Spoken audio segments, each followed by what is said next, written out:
19 సంవత్సరాల నుంచి పనిచేస్తున్నా కానీ మమ్మల్ని ప్రభుత్వం ఇంత కూడా గుర్తించడం లేదు. మాకు పనికి తగ్గ పారితోషికమే ఇస్తున్నారు. మాకు కనీస వేతనం, ఫిక్స్డ్ వేతనం కావాలని ఈరోజు కమిషనర్ ఆఫీస్ ముట్టడికి వెళ్తున్నాం. కానీ ఇక్కడ Dubbaka police station, Dubbaka bus స్టాప్లోనే మమ్మల్ని పోలీస్ స్టేషన్లో అక్రమంగా అరెస్ట్ చేయడం జరిగింది. అందుకని మా పనికి తగ్గ పారితోషికం లేని పనులు మాకు ఎన్నో చెప్తున్నారు.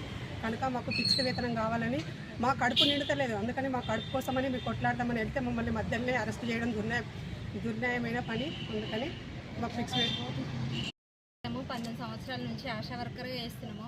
మా సమస్యలపై మేము పోరాటం చేయడానికి చాలా హైదరాబాద్ వెళ్తుంటే మమ్మల్ని ఇక్కడ దుబ్బాక పోలీస్ స్టేషన్లో అరెస్ట్ చేశారు. మా సమస్యలు చెప్పుకోవడానికి కూడా మాకు వీలు లేకుండా చేస్తుంది ఏ ప్రభుత్వం వచ్చినా. మరి మేము ఎవరికి చెప్పుకోవాలి మా సమస్యలు వస్తే?